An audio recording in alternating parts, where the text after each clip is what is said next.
Vamos a seguir grabando, ya saben lo de los talleres, lo repito en la grabación. Hay 2 talleres que se van a hacer todavía en este semestre, el taller de tornería y el taller de motores. Los 2 se van a hacer para que todavía hay algunos alumnos que lo han pedido y que está todavía entonces pendiente. Va a comenzar lo antes posible de manera que los interesados preséntense directamente a hablar con el instructor Dio Merman. Entonces vamos a compartir pantalla con esto. Hemos terminado de ver clasificación de máquinas de herramienta. Eso es lo que vamos a ver de la clasificación. Ha sido bastante largo, pero la verdad es que hay muchas máquinas de herramienta y hemos visto solamente las que no habíamos visto antes. Entonces eso nos ha llevado bastante tiempo. Pues ahora vamos a ver características comunes de las máquinas de herramienta. O sea que todas en conjunto, todas hasta que no empecemos con el torno universal, estas características que vamos a ver se refieren a todas las máquinas de herramienta. Todas las máquinas de herramienta, para hacer su trabajo, necesitan llevar a cabo movimientos de diferentes características. Por ejemplo, de amplitud, a veces pequeñita, a veces grande, de rapidez variables, a veces rápido, a veces lento, a veces sincronizados o a veces no sincronizados, con otros movimientos automáticos o manuales, etcétera. O sea, distintas características que necesitan tener, pero necesitan tener movimientos. Entonces, para llevar a cabo esos movimientos, la máquina herramienta necesita tener un motor. Esos movimientos que realiza la máquina, los podemos aprovechar para catalogar como movimientos de trabajo y de preparación. Movimientos de preparación son aquellos movimientos de posicionamiento previo. Digamos que la herramienta se encuentra lejos de el lugar donde va a comenzar a trabajar. Entonces, primero va a haber un movimiento de acercamiento relativo pieza-herramienta, de manera de ponerlos frente a frente. Y una vez que están frente a frente, entonces viene el movimiento de trabajo, que también se divide en 2. Uno, el movimiento de corte, propiamente tal, y este puede ser rectilíneo, este movimiento de corte, y rectilíneo continuo o alternativa o circular. Entonces, rectilíneo puede ser continuo, siempre en la misma dirección, o puede ser va y viene, alternativo, pero rectilíneo. Y el otro es circular. Y el otro movimiento de trabajo es el movimiento de avance. Entonces, de trabajo hay 2 movimientos, el movimiento de corte y el movimiento de avance. El movimiento de corte es donde se arranca un pedazo de metal propiamente tal, y el de avance es el cambio de paulatino del lugar de trabajo, porque necesitamos trabajar toda la pieza, ¿no? Ya.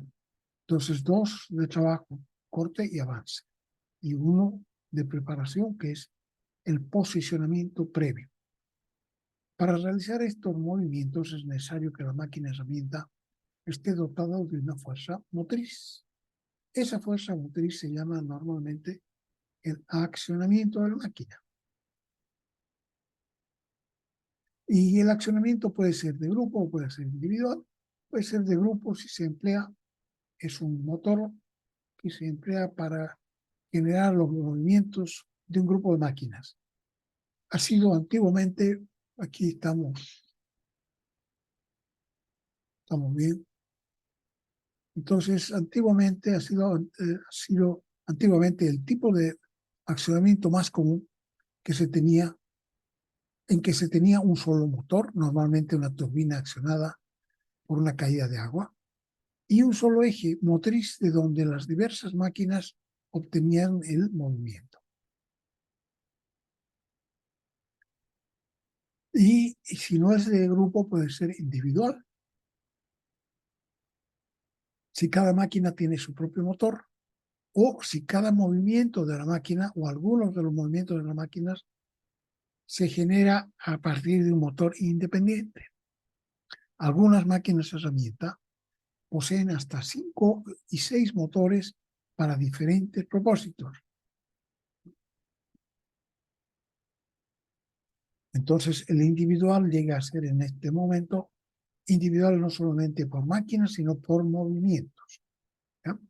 Y entonces se contrapone al de grupo. El de grupo es un solo motor para todos los movimientos, un solo motor para un grupo de máquinas, ¿no? En cambio, el individual es cada máquina y a veces cada movimiento. De acuerdo con su origen, el accionamiento, el motor de que estamos hablando, puede ser eléctrico, neumático, hidráulico o combinado. Es eléctrico cuando lo que recibe la máquina es una diferencia de potencial y es el más importante hoy en día. Puede ser neumático, es decir, aire comprimido. El aire comprimido genera los movimientos, muy conveniente por su velocidad de respuesta y simplicidad, pero con el inconveniente de la compresibilidad del aire. Es decir, que si es una punta la que empuja, no sabe hasta dónde va a llegar, porque depende de cuál sea la resistencia que le opone la otra cosa, la pieza, ¿no? Si le oponen una resistencia muy grande, entonces el aire se sigue comprimiendo, pero no se va a seguir moviendo. Es decir, el aire comprimido genera los movimientos, es muy conveniente por su velocidad de respuesta y simplicidad, pero con el inconveniente de la compresibilidad del aire, lo cual limita la precisión requerida por los movimientos de corte que requieren de grandes fuerzas. El hidráulico, normalmente mediante aceite hidráulico a presión, parecido al neumático, solamente que no utiliza aire a presión, sino que un, un aceite hidráulico, un líquido a presión. Es de gran precisión porque es, a diferencia del neumático, que se puede comprimir, ¿no es cierto?, dependiendo de la resistencia que le pongamos. El hidráulico es un líquido y por tanto ya incompresible. Combinado, por ejemplo, el hidroneumático, en el que los movimientos de posicionamiento se realizan por accionamiento neumático y los de trabajo por accionamiento hidráulico. El accionamiento eléctrico puede ser de corriente continua o corriente alterna, dado que la energía eléctrica que se distribuye y se vende es alterna, debido a su vez a su facilidad de transporte, de transportarse sin grandes pérdidas. Los motores usuales son de corriente alterna, aunque los motores son motores que esencialmente son de velocidad constante, ¿no? Aquí estamos, ya este texto queda de repente un poquito pasado, anticuado,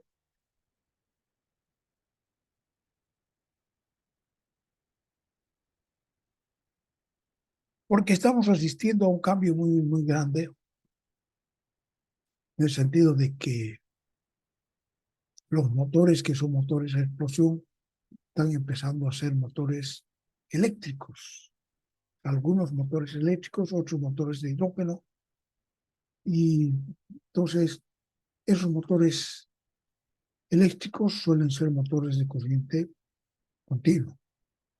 Entonces, el auto todo el tiempo lleva una batería grande con, el, la, con la fuerza que necesita para moverse, digamos, durante 1000 kilómetros o 500 kilómetros. Y entonces, una vez que llega a hacer eso, entonces se cambia la batería o se recarga. Entonces dice, los motores de corriente alterna, dado que el accionamiento eléctrico puede ser de corriente continua o de corriente alterna. dado que la energía eléctrica que se distribuye, o sea, la que uno compra, es en corriente alterna, debido a su vez a la facilidad de transportarse sin grandes pérdidas. Los motores usuales son motores de corriente alterna, los que tienen las máquinas herramientas, o sea, de los que nosotros estamos hablando y de los que se llaman el accionamiento. Suelen ser de corriente alterna.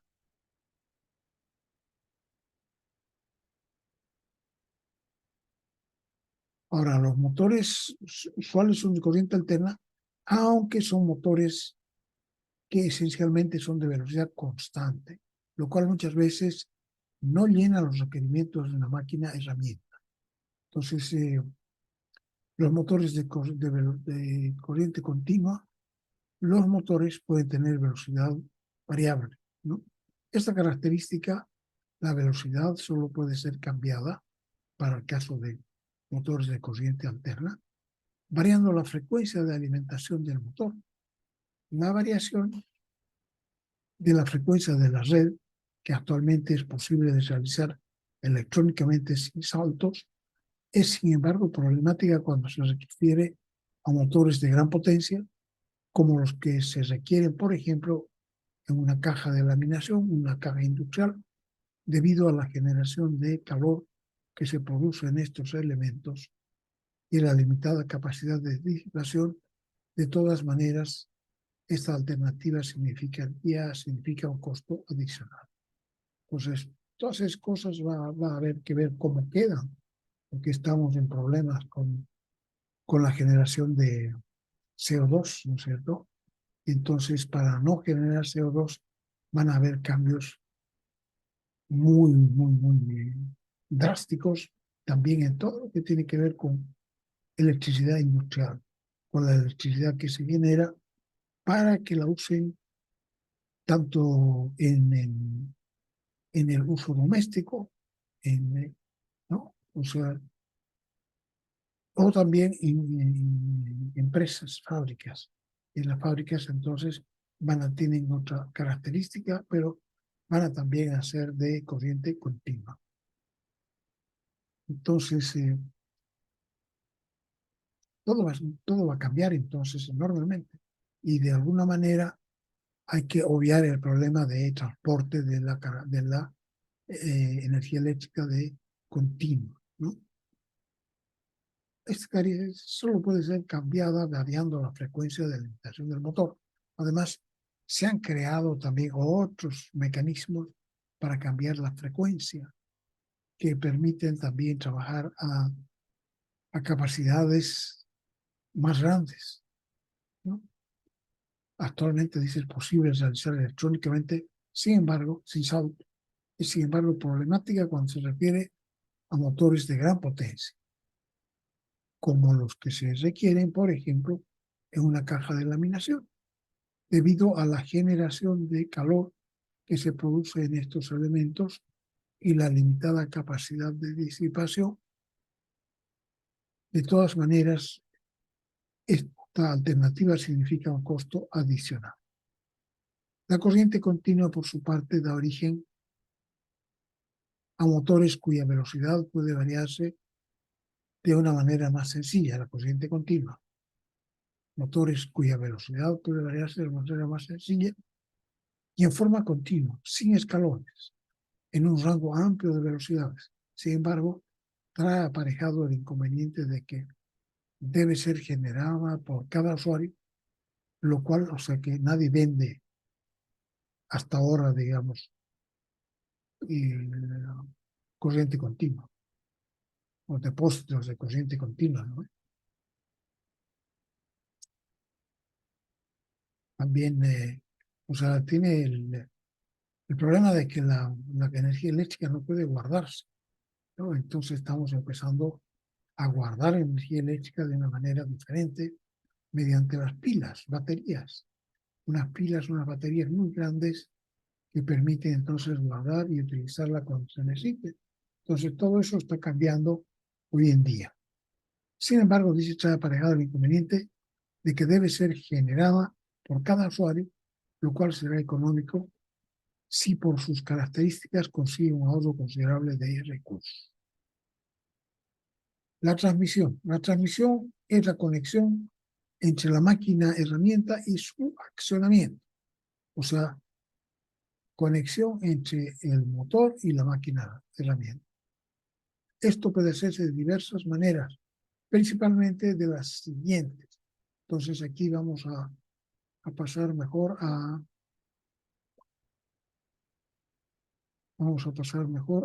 otro.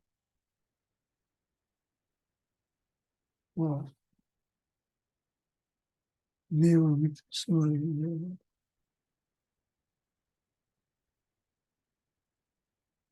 Y será, no. Estamos en compartir, estamos compartiendo esto. Entonces ahora vamos a ver esto otra. Dice el accionamiento, acabamos de ver. Todas las máquinas herramientas necesitan estar provistas de movimientos de preparación y de trabajo. Los de trabajo pueden ser deporte y de avance. Para este efecto, la máquina herramienta provisto de un motor o accionamiento. Clasificado por su origen, este accionamiento, este motor puede ser eléctrico, neumático, hidráulico, combinado. El más común de todos es el accionamiento motor eléctrico, sobre todo para las industrias de tamaño pequeño y mediano que operan en una ciudad, las cuales tienen que compran el fluido eléctrico de una empresa que lo vende. Ninguna de estas empresas chicas tiene además que producir su fluido eléctrico, ¿no? Lo compran hecho.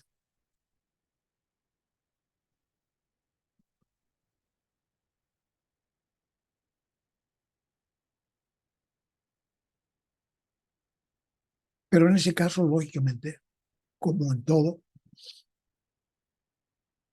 tiene que limitarse a lo que hay. Igualito que cuando vamos a una ferretería, ya hemos dicho, tenemos que comprar en las medidas en que vende. Todos los tornillos, las tuercas, los perfiles, todo. Lo que hay que comprar, porque si queremos uno hecho para nosotros va a ser mucho más caro. En fluido eléctrico ocurre lo mismo. Vamos a comprar lo que las empresas venden. De repente hay empresas que venden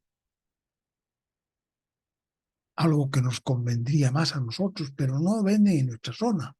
Y entonces aquí tenemos la limitación también del lugar. Hay que limitarse a lo que la empresa que vende fluido eléctrico o electricidad vende, ¿no? Ese hay que comprar, otro no se puede comprar. Entonces, todo nuestro accionamiento va a estar limitado por eso. Ahora, eso no quita el hecho de que nosotros podemos usar una compresora de aire comprimido, por ejemplo. Entonces, podemos usar también aire comprimido como accionamiento para cierto tipo de máquinas. Claro, porque nosotros mismos vamos a comprimir. Entonces, eso sí se suele hacer. Tenemos un un estanque grande de aire comprimido, entonces estamos bombeando todo el tiempo aire para tener aire comprimido a una determinada presión. Y eso se usa en la fábrica.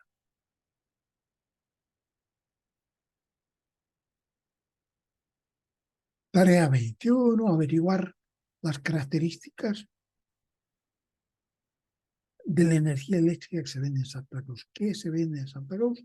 ¿Qué se vende en Bolivia? ¿En toda Bolivia se vende la misma? ¿O se vende, dependiendo de dónde, se vende distinta energía eléctrica? Dependiendo también de su consumo. ¿Qué le vende a uno la empresa que vende energía eléctrica? De repente, si somos un cliente grande, nos puede vender otro, un fluido de otras características a las que vende para los particulares, a las casas, digamos, de particulares o empresas chicas. Habría que averiguar eso, a ver si hacen van y se ponen a averiguar, interesante, hacer consultas, qué venden, que les explique qué venden, quienes compran lo que ellos venden. Hacer la misma averiguación más resumida para la Argentina, a ver si se puede encontrar información. Argentina, Brasil, Paraguay, Perú y Chile, los que nos rodean. Al sur, la Argentina, más para el este, Paraguay y Brasil, al oeste, Perú y Chile. ¿Mm? Segundo, averiguar las razones por las cuales venden únicamente un solo tipo de energía eléctrica, ¿a qué se debe? Y si resulta práctico para una empresa relativamente pequeña conseguir el otro tipo de energía eléctrica. A ver, ahora en tiempos de cambio, ahora es tiempo de cambio. Entonces, habría que ver también cómo están adoptando, cómo están, qué previsiones están tomando las empresas de energía eléctrica, ¿no? Cómo van a, porque de repente un coletazo del monstruo lo deja fuera y ya no tiene más para vender, o sea que quiebra. Entonces tienen que ver todo eso también. Ellos cómo se van a transformar. Preguntar, o sea, interesante. Tercero, por lo tanto, solamente se puede utilizar un tipo de motor eléctrico en una máquina herramienta, el que, de acuerdo con el tipo de fluido eléctrico que nos venda. Averiguar las características y buscar si se adapta bien a las necesidades de las máquinas herramienta, tal como se ha hecho evidente de la discusión del accionamiento más arriba. Averiguar también las características del motor que usa otro tipo de energía eléctrica. Transmisión. Entonces, una vez que tenemos el motor que va a producir el movimiento, en el motor tenemos el movimiento normalmente circular, ¿no es cierto? Y ese movimiento tenemos que transportarlo hasta la máquina herramienta. Y eso se llama la transmisión. ¿Cómo se puede hacer transmitir el motor? Es el enlace entre el motor y la máquina herramienta. Y constituye la transmisión. Puede ser, primer caso, por correa-polea, polea-correa. La polea es este disco que está rodeado por la correa. Y la correa es entonces este cinturón que rodea las poleas. Entonces tenemos dos poleas y los une una correa. Dos poleas y una correa.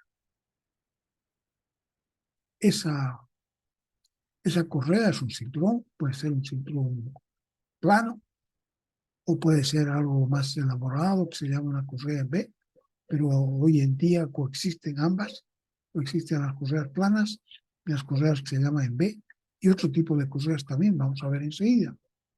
Entonces, fíjense que aquí tenemos, este es el motor, entonces este motor hace girar todo. Y si gira en esta dirección, obliga a la máquina herramienta a girar en esa dirección también, ¿no? Así. Entonces aquí en este punto, y en todos los puntos, pero en este punto en especial, tiene velocidad V1. Y en este punto de la máquina tiene velocidad V2. Ahora, como es una correa que no se puede estirar relativamente, V1 es igual a V2 por continuidad. Entonces, como V1 es igual a V2 y esta es una velocidad circunferencial, la velocidad circunferencial es 2pi por n por r, 2pi por n por r, o podemos decir k por pi por d, una constante por pi y por d. Y una constante por n y por d, mejor dicho, no por pi, una constante por n y por d, ¿no? N es el número de vueltas que da y d es el diámetro de la polea. Entonces la velocidad es n1 por d1 y aquí n2 por d2. Como son iguales, las igualamos. Tenemos la relación de transmisión. N2 es a N1 como D1 es a D2. Aquí N2 es velocidad de salida. Velocidad de salida es a velocidad de entrada como diámetro de entrada es el diámetro de salida. Entonces aquí ya sabemos qué cosa es cada uno. N1 es la rapidez con la que gira el eje del motor. Y eso está dado en RPM, revoluciones por minuto. Y N2 es la rapidez con la que gira la máquina herramienta. Y está también dado en revoluciones por minuto, RPM. Y el diámetro, en ambos casos, está dado en milímetros. La correa puede ser plana o trapezoidal. Aquí en este caso tenemos correa plana. La correa plana puede ser de una tela muy fuerte, lona o algo así. Puede ser también de cuero. Esta, por ejemplo, es de cuero que está aquí, está cosida, o sea, está pegada de manera muy especial de pegar, de manera que no tenga parches, ¿no? Entonces, esta es una correa plana y las poleas que trabajan con esa correa plana también son planas. En realidad son un poquito, no son rectas, porque si fueran, o sea, si tuvieran en todas partes el mismo diámetro, la correa se escaparía. Increíblemente, por difícil que pueda parecer, es en la parte del centro tiene un diámetro levemente mayor. Entonces son abombaditas. Son abombadas, lo cual hace que esta correa se fije bien sobre esta correa plana, con esta polea plana. ¿Ya? Entonces esto sería correa plana, polea plana. Y la otra es esta, la trapezoidal.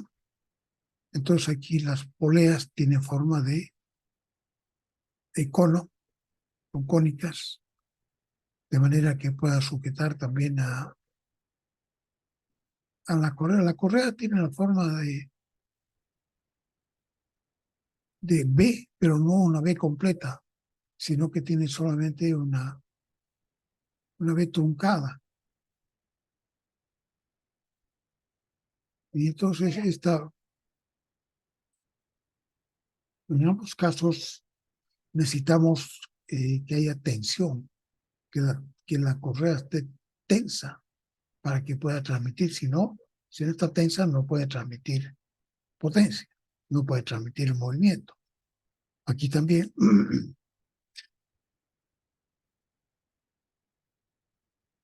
tiene que existir para que esta polea pueda transmitir el movimiento a esta otra polea. Tiene que haber una tensión aquí en esta correa y entonces existe lo que se llama una polea tensora. No hace nada más que crear tensión, jala para allá, de manera que crea tensión en el circuito, ¿no? Esta es una correa plana verde también. Probablemente es de un material textil muy resistente, como lona, y probablemente está hecha de tal manera, puede tener también goma, caucho en su, en su, en su cuerpo, en el cuerpo de esta, ¿no? Y no tiene, en ninguna parte está cosida. Puede ser que esté pegada, pero de manera que no cree una discontinuidad al girar, ¿no? Entonces aquí también, estas son las poleas y la correa verde. En otros casos se ha inventado la correa dentada. Fíjense, esta es una correa dentada por un solo lado. También necesitamos aquí, a pesar de que tiene dientes, necesitamos tensión, porque estos dientes no son demasiado profundos, como en el caso del engranaje, son solamente así como esto se ve aquí.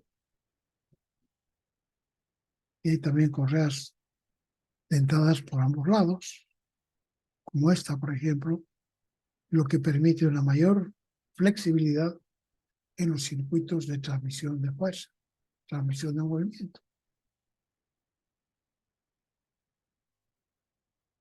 Esta es una correa dentada por un solo lado y esta por ambos lados. Esta relación de transmisión I es una constante, porque el diámetro de la polea del motor y el diámetro de la polea de la máquina herramienta son constantes, ¿no? Están hechas de un material que puede ser plancha, puede ser acero, puede ser cualquier otra cosa, y entonces son del tamaño que son.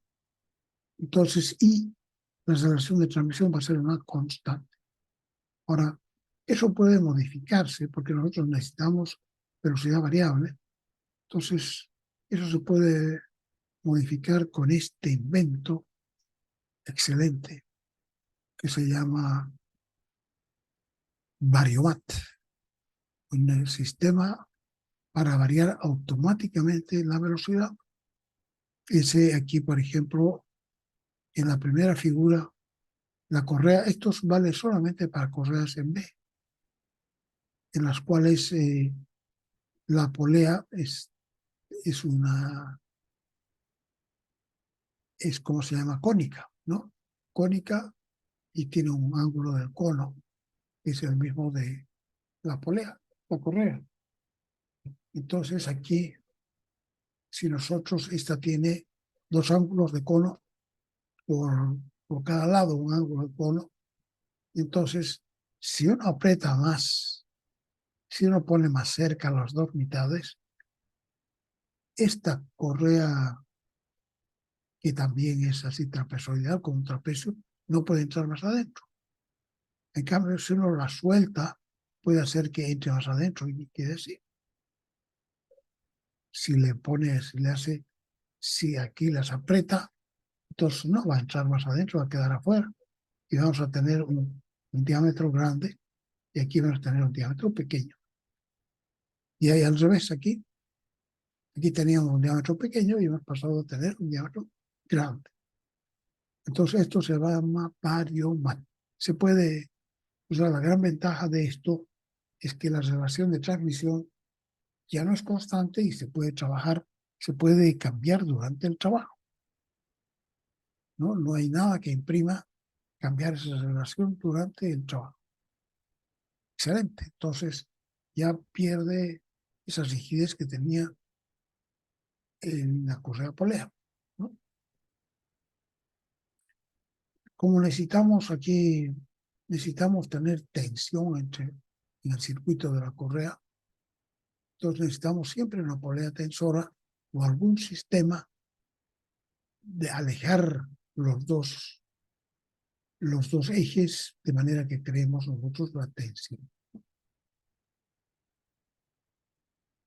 En algunos casos los ejes son paralelos, en otros casos pueden tener un cierto ángulo, como por ejemplo aquí son opuestos, de manera que si esto gira en esta dirección, aquí también gira en esta dirección, pero ahora si esto gira en esta dirección, esto va a girar en dirección contraria. ¿Por qué? Porque tenemos esta vuelta. Y aquí los ejes están diferenciados en 90 grados. No están en el mismo plano como estos. Están diferentes en 90 grados.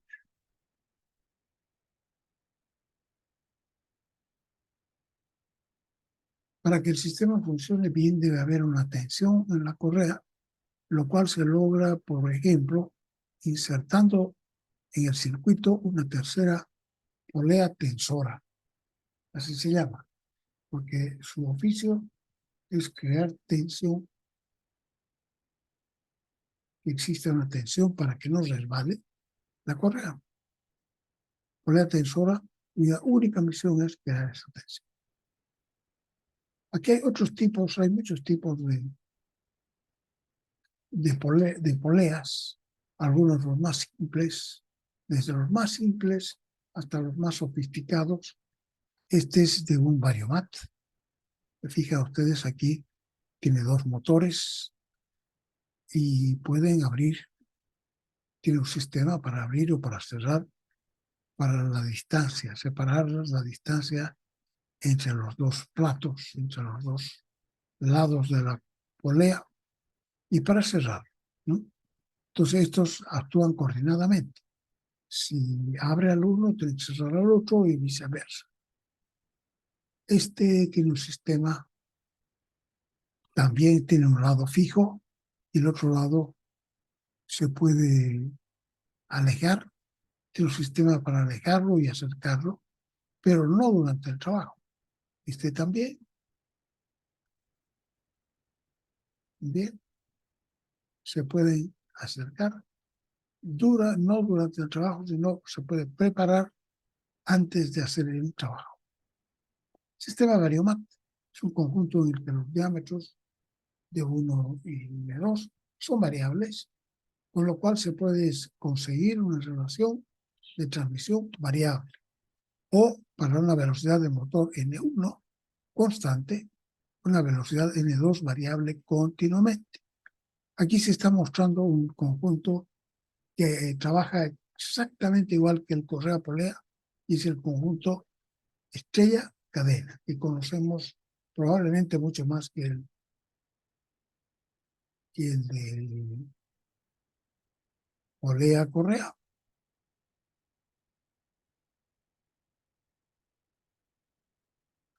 Este conjunto estrella-cadena lo utilizan las bicicletas y las motocicletas, las motos, de manera que está en la calle y probablemente todo el mundo lo ha usado.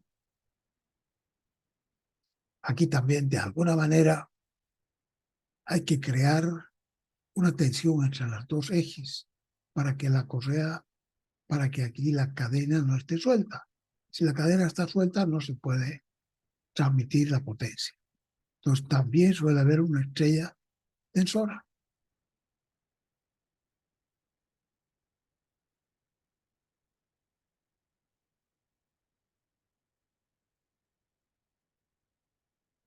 Aquí ya lo hemos visto. Sería correa dentada por un lado, por los dos lados.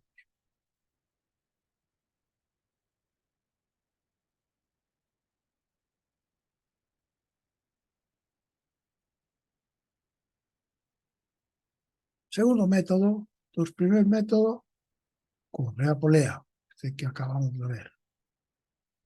Segundo método, polea correa. Segundo método,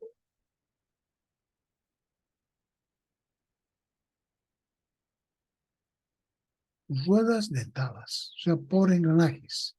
Entonces, en este caso, está más cerca el motor de la máquina herramienta y ponen, entonces, en lugar de poner una correa en la punta, de ambas se ponen ruedas dentadas, engranajes, que engranen de manera que tal que engranen el uno con el otro.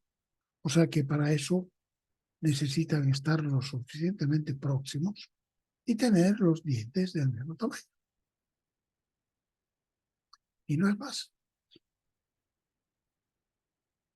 Para caracterizar esto, diríamos que uno de los engranajes de las ruedas dentadas tiene N1, da N1 vueltas y tiene Z1 dientes. Y la otra tiene N2 velocidad de giro y Z2 dientes. Entonces, planteado de esa manera, nosotros sabemos que este es el punto de engrane, lugar donde van a estar engranando, y aquí va a haber una velocidad V1 que va a ser común a las dos máquinas, a los dos engranajes. V1 igual V2, o V1 visto desde este lado, igual a V2 visto desde este otro lado. Entonces, se puede plantear también la misma ecuación y de igual manera se puede llegar a la misma ecuación a la misma ecuación de relación de transmisión. N2 es a N1, como Z1 es a Z2 aquí. El par Z1 N1 con el par Z2 N2 están entrando en trabajo, ¿no? Trabajan conjunto. Entonces, la velocidad circunferencial va a ser N1 por Z1 por una constante y N2 por Z2 por la misma constante, ¿no? Ya que es la velocidad periférica, pi por D por N. O sea, son proporcionales al diámetro de los engranajes, o sea, proporcionales al número de dientes. Pero el número de dientes es proporcional, o sea, la circunferencia es proporcional al número de dientes. Y como son de igual tamaño, entonces podemos plantear directamente la proporcionalidad con el número de dientes, Z1 y Z2. Y N1 y N2 serían las velocidades de giro. Entonces, con esto tendríamos que hay que igualar N1 por Z1 igual a N2 por Z2. Esa es la ecuación que habría que plantear. Y entonces de ahí, simplemente despejando, tenemos también relación de transmisión N2 es N1, como Z1 es Z2.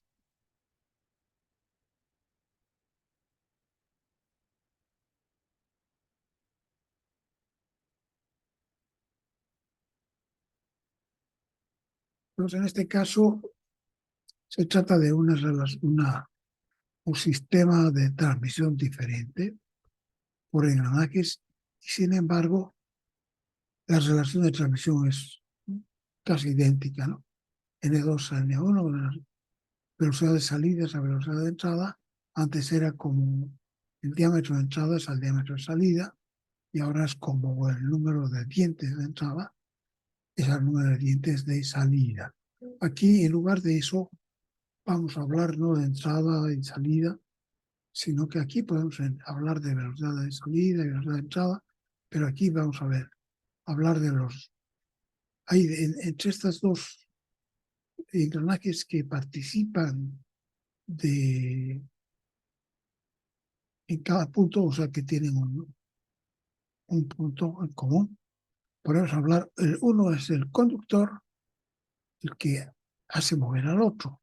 Entonces, conductor y conducido, ¿no? Entonces, en cada par de engrane va a haber uno que es el conductor y el otro el conducido. Aquí entonces el Z1 es el conductor porque es el del motor, el Z2 es el conducido porque es el de la máquina herramienta que no tiene energía. Entonces, fíjense que aquí simplemente por jugar, estamos poniendo una relación de transmisión que está compuesta por 1, 2, 3, 4, 5, 6, 7, 8 engranajes. Todos tienen el mismo tamaño de dientes, tienen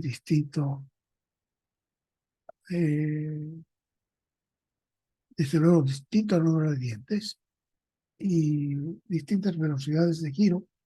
Y lo que hay que tomar en cuenta es que se supone que, siendo esta una transmisión,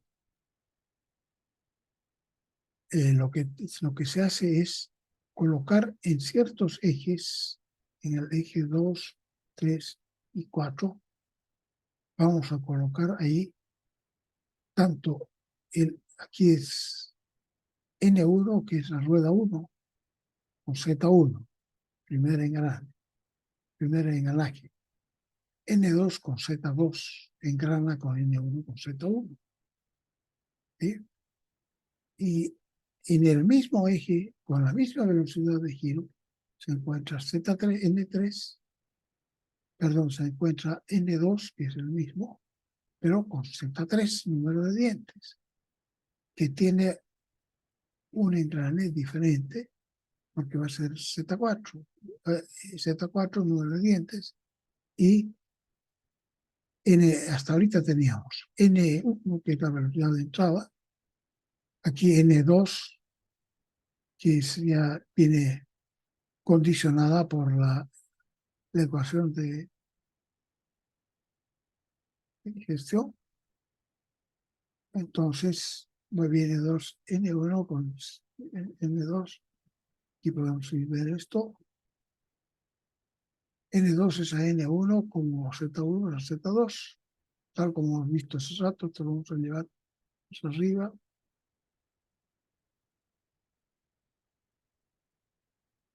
Aquí N2 está N1, este es N2, Z2, este engranaje grande. N2 es a N1, como Z1 es a Z2. En el segundo engrane podemos decir N3 es a, no sé, N2, porque es, ¿no? Es la velocidad del conductor. Velocidad del conductor es la velocidad del conducido. Entonces aquí vamos a ver. Este tiene N1 y Z1. Y en el engrane va a tener Z2 con N2, que es la segunda rueda, Z2 número de dientes. Y girando a la misma velocidad, o sea, a N2, tenemos esta rueda chica que tiene Z3 dientes. Y está engranando con otra rueda que tiene, ya hemos llegado a Z3, entonces a Z4, y con una nueva velocidad de rotación que es N3. Entonces esta está engranando con esta.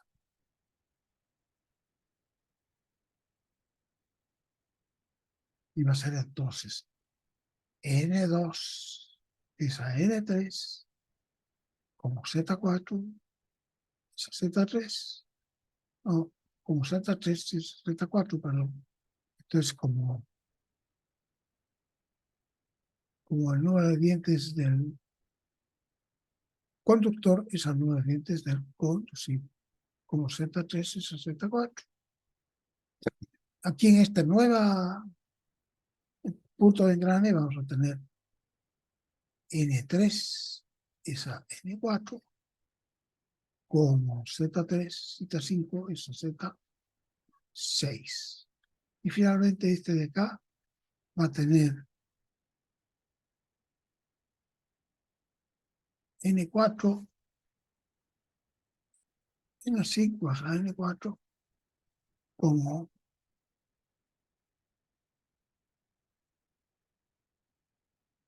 ya. Entonces hay que ver eso con calma, lo pueden ver con calma, y lo que se forma es así. Estas son las relaciones individuales, ¿no es cierto? Y podemos multiplicar el primer miembro de todas las ecuaciones y el segundo miembro de todas las ecuaciones, y obtenemos esto así. Y entonces vemos que N2 aparece una vez en el numerador y otra vez en el denominador, y N3 también, y N4 también, que podemos simplificar. Entonces en el primer miembro nos queda simplemente N1, N5 es a N1. Con esto no se simplifica y queda Z1, Z3, Z5 y Z7 arriba, y Z2, Z4, Z6, Z8. Entonces, si nos fijamos bien arriba en el dibujo, estas son números de dientes de conductores, estos son números de dientes de conducidos. Entonces, velocidad de salida es la velocidad de entrada, como el producto del número de dientes de los conductores es el producto del número de dientes de los conducidos.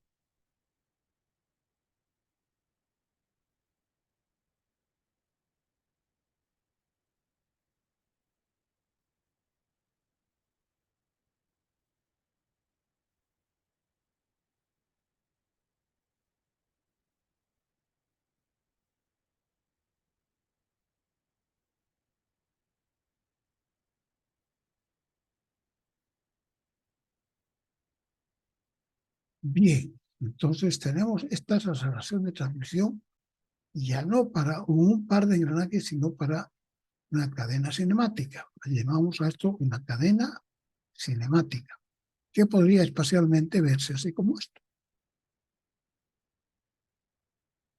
Y la única gracia que tiene es que los engranajes están puestos 2 a 2, ¿cierto? Ese engranaje Z2 y Z3 tienen la misma velocidad angular, y Z4 y Z5 también la misma velocidad angular. Si cada uno estuviera suelto, entonces esto no sería una cadena cinemática, ¿no? Tiene que estar girando con la misma velocidad. Este grande N2 y este chico sigue con N2. Este grande está con N3 y este chico sigue con N3. Este con N4 y este con N4. Esa es la característica de esta cadena cinemática.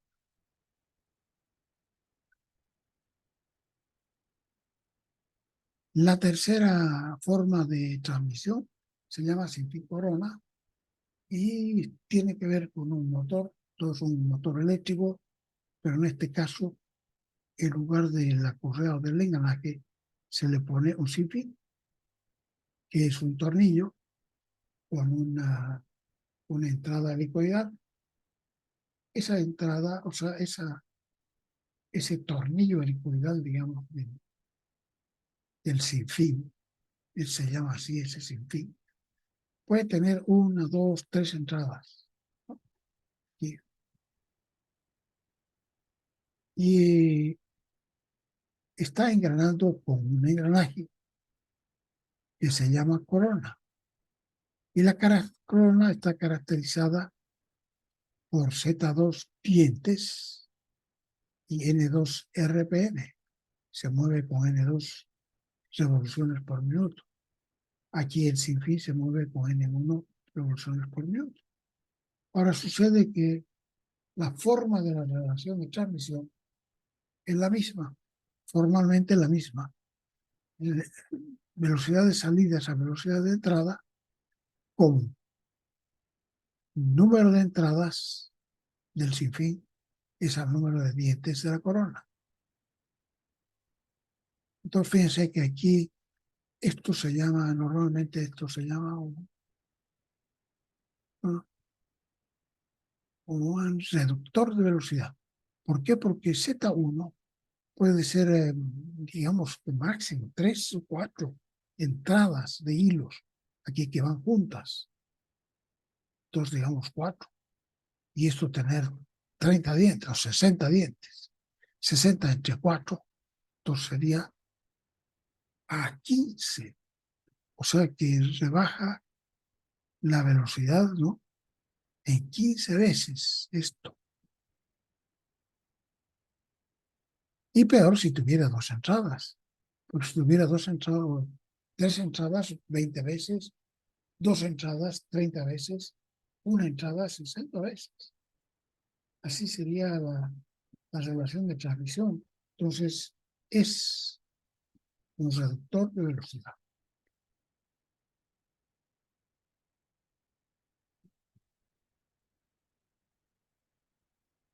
Vamos a dejar de grabar un ratito mientras vemos esto. Creo que ya lo hemos visto, pero lo vamos a ver cortito en la parte correspondiente. Entonces están viendo el link.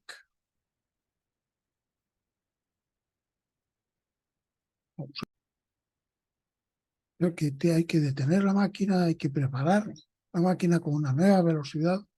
Entonces cambiar cuáles son, utilizando una misma correa,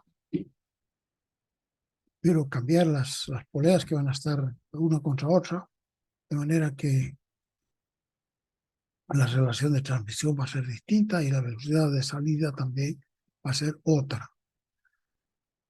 Doña Margarita.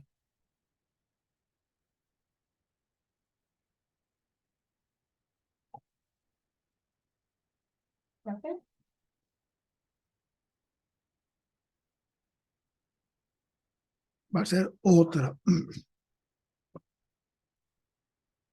Adicionalmente hemos visto algunas novedades en la fresadora, que sería como la segunda máquina que nos permite trabajar para hacer todo lo que queremos en el taller.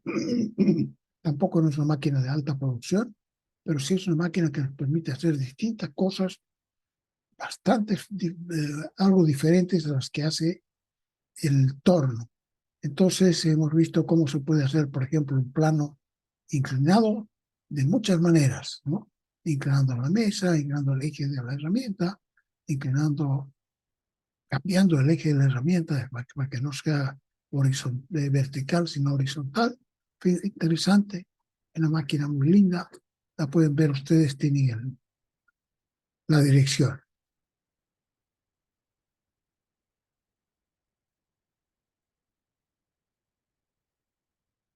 A ver, ¿qué más tenemos? Mecanismos, solo modelos. Permite entender los diversos sistemas. Entonces aquí voy a volver a cortar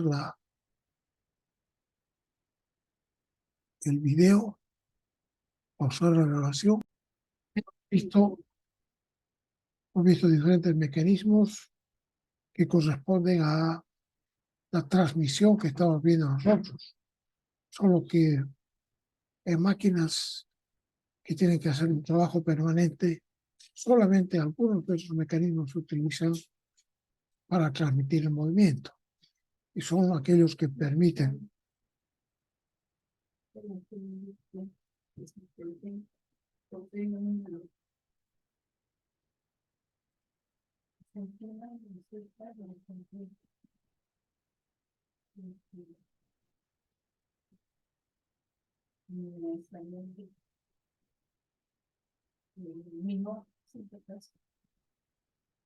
muy bien. Entonces ya se ve, vamos a cortar esto porque no sigue avanzando. Entonces, de todos los mecanismos, estos mecanismos no son todos, ¿no? De los que hemos visto, algunos se pueden utilizar en una máquina correctamente, otros no.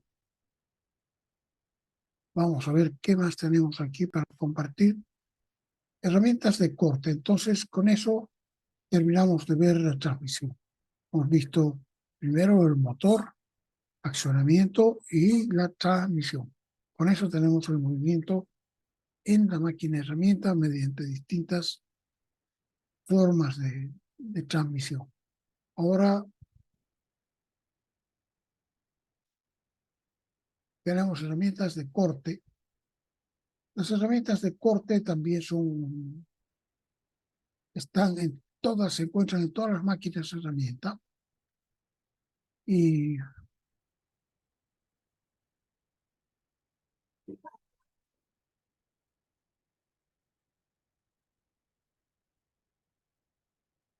bueno, espérenme un ratito.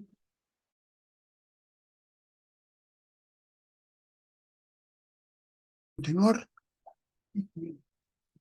Un elemento de primera importancia en las máquinas herramienta es, desde luego, la herramienta de corte, ¿no? Entonces, primero podemos ver la clasificación de las herramientas de corte según el número de filos que tiene, con los cuales trabaja. Entonces, puede tener un solo filo si corta por una sola arista. Esta, por ejemplo, tiene una sola arista con la cual corta. Y puede tener varios filos. Esta también tiene un solo filo, corta por una sola arista. Y de varios filos se puede cortar por 2, 3 o más aristas. Aquí, por ejemplo, se ve que estas se llaman fresas. Puede cortar, por ejemplo, tiene aquí varios hilos. En el manto tiene varios hilos o sea que corta con varios hilos, uno al lado del otro. Como gira, van entrando rotativamente y secuencialmente, van entrando uno después del otro a la zona de corte. Una vez que han terminado de pasar, descansan Hasta la próxima vuelta. Estos tienen esta rueda, esta herramienta de corte, tiene también en cada sitio tiene un metal duro que tiene sus propios ángulos de corte. Se ve que tiene varios ángulos de corte, puede cortar con dos o tres filos en cada uno de los del metal duro, ¿no? del material de corte. Y entonces tiene también un montón de material de pedazos de metal que van a cortar, a hacer el trabajo. Todas las herramientas presentan ángulos de corte, ángulos en general, y los principales son los que presentamos nosotros, alfa, beta y gamma. Al ángulo alfa, que se presenta normalmente entre la superficie trabajada, aquí tenemos, esta es la pieza, esta es la punta de la herramienta, y van siempre uno en contra de la otra, tienen que ir para poderse cortar. Entonces, esta parte que la va a separar se llama la viruta, ¿no? Entonces, el resto, esta es todavía superficie por trabajar y esta es la superficie trabajada. La herramienta por sí misma tiene un ángulo que es el ángulo de incidencia, se llama la superficie de incidencia se llama esta, que no se está viendo, solo se ve el borde, y esta, la superficie de desprendimiento. Entonces la herramienta propiamente tal tiene es la punta que está entre dos superficies, la una es la superficie de incidencia y la otra superficie de desprendimiento. La superficie de incidencia tiene que ver con el ángulo en que incide la herramienta a la superficie ya trabajada. Dice ángulo de incidencia ¿para qué se pone este ángulo de roce? Para evitar que roce la herramienta de corte con la superficie que ya ha sido trabajada. Ya no necesitamos que la roce, porque ya cortó. En cambio, aquí sí necesitamos que reviente aquí, que corte, que arranque un pedazo de herramienta aquí. Pero aquí ya no. Entonces, si la herramienta fuera tocando esta superficie, estaríamos gastando potencia solamente en hacerla rozarla, ¿no? Entonces, no se quiere eso y se mejora el rendimiento si se levanta esto y se hace que la herramienta no toque, la panza de la herramienta no toque la materia prima. Ese es el ángulo de incidencia alfa. El ángulo beta se llama el ángulo de cuña, que es el ángulo del material propiamente tal, del cual está hecha la herramienta, ¿no? Y el ángulo gamma, que se llama el ángulo de desprendimiento, y es el ángulo con el que se desprende la viruta con respecto a la perpendicular de la superficie trabajada.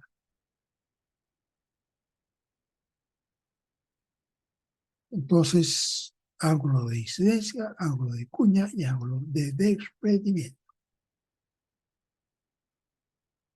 Y el ángulo de desprendimiento es el ángulo con el que se desprende la viruta con relación a la perpendicular a la superficie trabajada.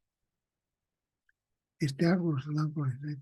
Y tenemos entonces que los tres ángulos, la suma de los tres ángulos da siempre 90 grados. Alfa más beta más gamma, 90 grados.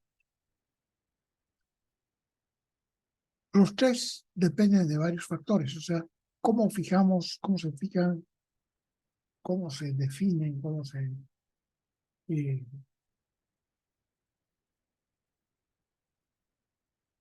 se sabe cuántos ángulos tiene que tener cada uno de estos ángulos, cuántos grados tiene que tener. Entonces, los tres dependen de varios factores, estos tres ángulos, de la máquina herramienta en que se vaya a trabajar. Primero, de los materiales de la herramienta de corte. Eso también va a depender de qué material está hecha la herramienta de corte. Y de la pieza, material también de que está hecha la pieza, la materia prima. Y de la operación que se está realizando. En general, el ángulo de cuña, que es de la herramienta, debiera ser lo más agudo posible, porque el trabajo que hace es reventar, abrir, partir en dos la pieza justo en esa parte, ¿no? Una parte se va a convertir en,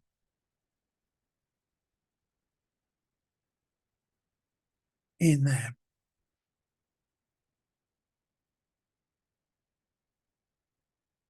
la pieza, va a quedar con la pieza y la otra parte va a salir, se va a desprender de la pieza y va a formar la viruta, que puede ser de una sola pieza o puede ser de pedacitos chicos, pedacitos relativamente largos, ¿no? Entonces, para que haga bien el trabajo, debe ser lo más agudo posible el ángulo beta. Ahora, ¿qué ocurre? Dice que el ángulo de cuña debía ser lo más agudo posible. Sin embargo, las puntas que son muy afiladas se sobrecalientan, ¿no? Porque está todo el tiempo raspando. Todo el tiempo está raspando contra el material de la pieza.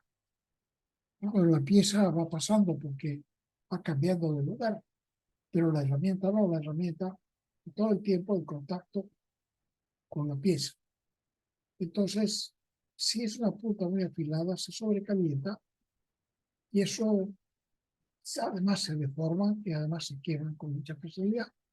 Cuando se ha sobrecalentado, ya digamos que ha pasado la temperatura que debieran tener para hacer un buen trabajo. Entonces, han pasado seguramente muchos fenómenos, por ejemplo, la temperatura, el exceso de temperatura hace que la dureza que tenía la herramienta se ablande. Entonces pierde el filo, etcétera. Entonces, no se puede darle todo, no se puede hacer el ángulo de cuña todo lo agudo que se quisiera. Entonces, es un compromiso, ¿no? Aquí se está mostrando en el torneo, en el torno, cuáles son los ángulos. Entonces, si nosotros vemos desde arriba, nomás esto así, esta de aquí arriba, se supone que está girando así. Para ir en contra de la herramienta, tiene que girar así. Entonces, esta va a ser la superficie de desprendimiento. La superficie de desprendimiento está aquí. Esta del lado es la superficie de incidencia. Entonces, aquí al lado de la pieza está la superficie de incidencia y la superficie de desprendimiento, tal como se ve aquí. Superficie de incidencia y la superficie de desprendimiento están rodeando a la pieza.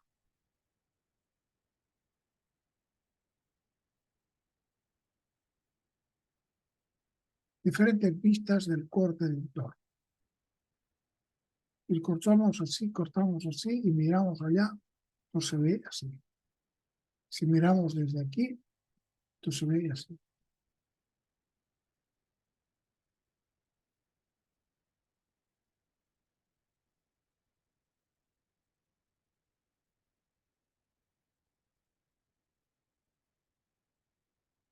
Y también se puede mirar esto un poquito. Beta, la superficie, el ángulo de la cuña. Alfa, superficie, ángulo de incidencia. Y gamma, el ángulo de desprendimiento. Ángulo cuando se desprende la viruta. Juntas sumadas dan alfa más beta más gamma, 90 grados. Aquí vamos a ver el Vamos a ver herramientas de acero rápido. HSS es acero rápido. Herramientas de acero rápido para,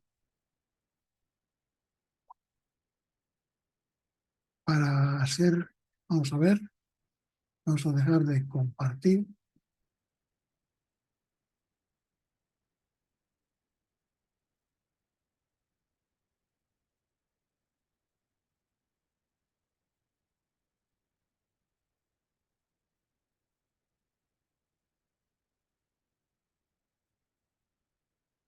¿Dónde estamos? Se fue aquí.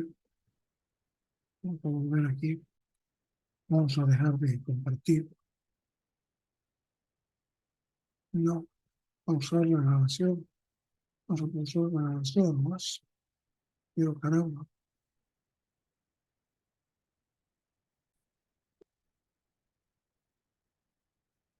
Este video muestra muy bien el efecto de los distintos ángulos. Pueden mirar, echar. Se dedican 34 minutos que dura el video. Lamentablemente está en inglés, pero les puede servir para practicar. Material de que están hechas las herramientas de corte. Las herramientas de corte están sujetas a diversas solicitaciones, diversas fuerzas que tienen que poder resistir. Es decir, en el lugar del corte, en punta,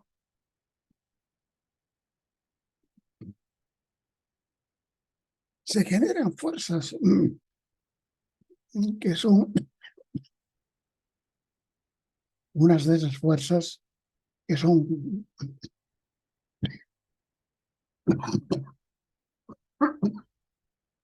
unas de esas fuerzas son o sea, que tienen la misma dirección que la herramienta. Entonces, esas se llaman los esfuerzos normales. Normal quiere decir perpendicular a la superficie de la herramienta de corte. Y algunas fuerzas son de rozamiento, digamos que de cortadura se llama. Dos tipos de fuerzas y que divididas por el área se llaman los esfuerzos.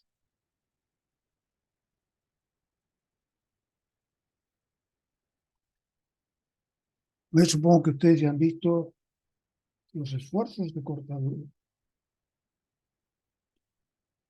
Esfuerzos normales que se llaman sigma, esfuerzos de cortadura que se llaman tau.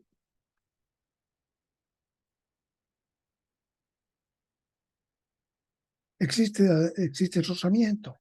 Además, se producen grandes incrementos de temperatura y finalmente se producen golpes si existen cortes interrumpidos.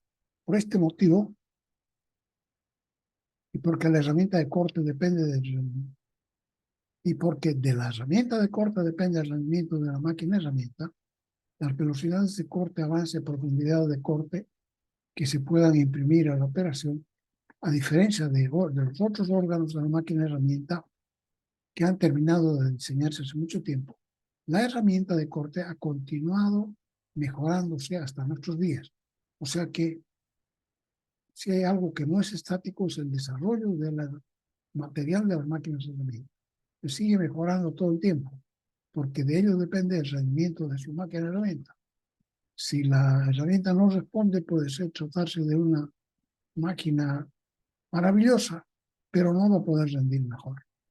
Entonces, de ello depende el tiempo que demore la operación, la calidad de la superficie, etcétera, etcétera. Las innovaciones de diseño han alcanzado también a los portaherramientas para sujetar más apropiadamente las máquinas, las herramientas de corte. O sea que todo lo que tiene que ver con el corte se ha ido mejorando cada vez más. Entonces, nosotros vamos a ver material de que están hechas herramientas de corte. En primer lugar, el acero al carbono. Estas herramientas de acero al carbono son las más antiguas de todas y hoy se usan muy poco.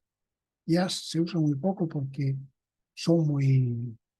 no tienen características que sean queridas.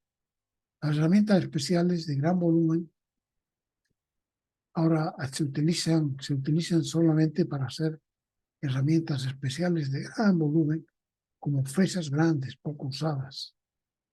Pero en general se utilizan poco tiempo, poco.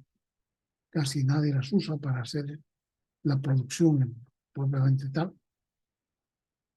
Están compuestas de un acero del 0,9% de carbono, 0,9 a 1,2% de carbono. Tiene algunos elementos de aleación, el más importante, de acuerdo a la dureza que le propaga, que le da, es el wolfram o tungsteno, ¿no? En castellano decimos nosotros tungsteno, pero se llama también wolfram. Se les da forma en estado blando. Estas máquinas, estas herramientas tienen una característica que pueden ser vueltas blandas y pueden ser vueltas duras. O sea, dependiendo de cómo se las enfríe. Puede ser que sean blandas y también puede ser, si se lo enfríe convenientemente, pueden ser muy duras. Entonces, lo que se hace es, se las pone primero en estado blando y se les da la forma. Una vez que se les ha dado la forma, se endurecen por temple, ¿no? O sea, se las calienta hasta cierta temperatura y se baja sumamente rápido la temperatura de la herramienta. Entonces, con eso se vuelve dura. Y también es tenaz. Quiere decir que puede soportar grandes fuerzas de tracción. Tenaz. La temperatura de corte máximo que puede alcanzarse con estas herramientas es de 200 grados centígrados y la velocidad de corte de 40 metros por minuto. Ese es el primer material de herramientas de acero al carbón. Entonces prácticamente ya hoy día no se usan porque solamente permiten un calentamiento mínimo de 200 grados centígrados y una velocidad bajísima, vamos a ver, bajísima en cuanto a otros materiales que alcanzan solamente 40 metros por minuto. Entonces, como hemos comenzado a las 4:15, terminamos a las 1:30 y seguimos entonces el viernes. Hasta luego a todos. Terminamos acá para que son exactamente las 8:30. Hasta luego. Hasta luego, ingeniero. Hasta luego, ingeniero. Hasta luego, ingeniero. No se olviden avisarles a los que no han hecho los 3 talleres, que están pendientes, que ahí en la facultad del Politécnico están dispuestos a hacer 2 talleres todavía. Un taller de tornería y un taller de motores. ¿Ya? Que vayan mañana mismo a ponerse de acuerdo y se pongan a trabajar para que no queden pendientes con eso. Después tienen problemas con la nota. Bueno, hasta mañana, hasta viernes. Chao a todos. Adiós. Hasta luego, ingeniero. Hasta luego.